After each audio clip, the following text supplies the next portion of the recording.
Back in 1992, I was a kid getting interested in politics, and George H.W. Bush was president of the United States.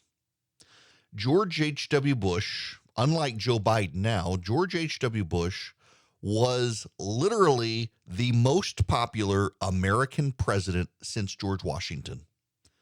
In the history of polling, and in the history of general support as best could be measured through press enthusiasm for an American president, George H.W. Bush was the most popular, not Ronald Reagan. George H.W. Bush was the most popular. His public opinion polling averages had him at 91% approval. You can't imagine, you can't think of a president having that much level of support, which is why people said he's pretty much George Washington level support, 91% of the polls after the Gulf War. The story of George H.W. Bush was he was an American war hero. He had been a fighter pilot in World War II, shot down, and was rescued by a submarine floating in the Pacific.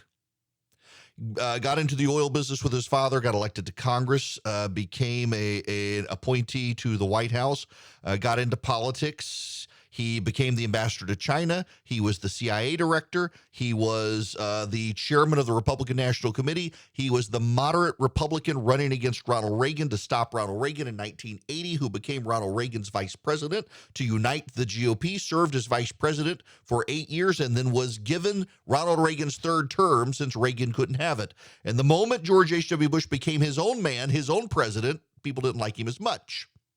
But before he got there, he rallied the world in a global coalition to repel Saddam Hussein out of Kuwait. It was a very big deal when I was a kid.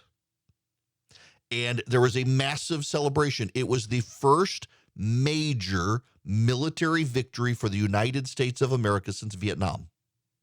There had been minor military events, including Reagan with Grenada, Panama, and others, but with George H.W. Bush, this was the first major military engagement of modern warfare of the American military since Vietnam, complete with stealth bombers and M1A1 Abrams tanks and aircraft carriers in the Persian Gulf. It was a very big deal. We as a nation are somewhat used to war now over the last 20 years after 9/11, but it was something we had not seen since Vietnam. And we not only won, we won within weeks. I mean, it was not a long war.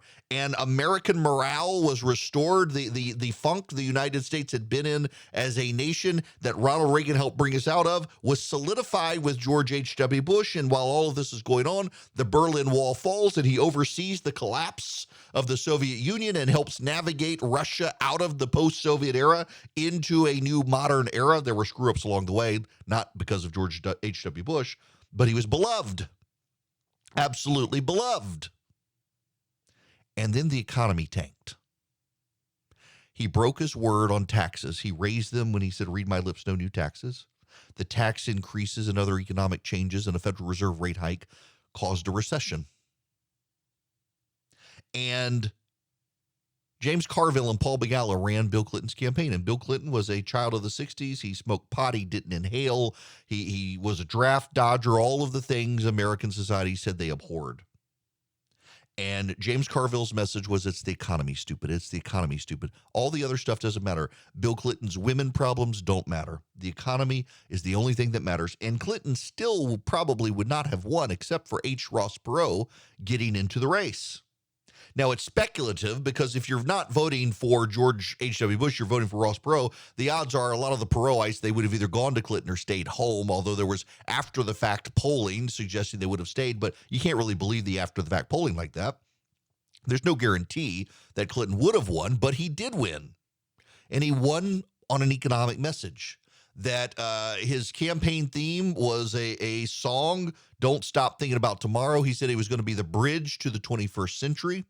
It was a message for the future, not the past. And essentially the whole message was, it's time to leave the World War II generation behind and move to the boomer generation that's going to elevate us even further based on what that old generation did. George H.W. Bush is a nice guy, but it's time for him to go away. It's the economy, stupid. He's been in Washington so long, he's out of touch. They had an entire American media apparatus, including the New York Times, run a story about George H.W. Bush, not even recognizing one of the checkout scanners where you pass groceries over, and it was actually a completely fraudulent story. It did not actually happen. The guy who wrote the story, Andrew Rosenbaum, who became the editorial page editor of the New York Times, was not actually at the event. The story had to be retracted. The New York Times dragged its feet on retracting it. It made it into syndicated stories all over the news and proved George H.W. Bush out of touch, even though the event didn't actually happen.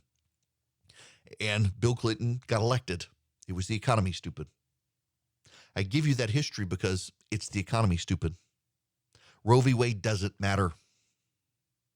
Critical theory doesn't matter. Teaching kindergartners anal sex doesn't matter. The economy is what matters. All those other things matter only to the extent the voters already hate the Democrats, and that reinforces their hatred of the Democrats. But they hate the Democrats not because of those things per se. Some people do, parents certainly, but overwhelmingly it's the economy. And if you're mad at the president on the economy, you're going to be mad at him on all these other things. You think he made the economy worse. Now you think he's making schools worse. Now you think he's making culture worse. Now you think he's making crime worse. Now you think he's making everything bad because it's the economy, stupid. It's the economy. And they can't fix the economy. And they're giving up on trying to fix the economy. What they're now trying to do is say Republicans bad. Don't vote Republican. Republicans bad. Donald Trump bad. Insurrectionist party. Except there's an unscalable fence now around the United States Supreme Court. Not because of those January 6th Republicans, but because of those pro-abortion Democrats. And it just so happens a majority of the public is actually favorable towards cracking down on abortion rights in this country. They're not really sympathetic. The media is highlighting the abortion rights activists ready to storm the Supreme Court, thinking all of America agrees with them. Americans don't. And this is a reinforcing feedback loop for America now, that the Democrats break everything they touch, including America itself. And that's showing up in the polling.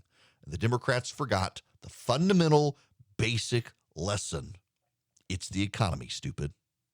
Want to be on the show?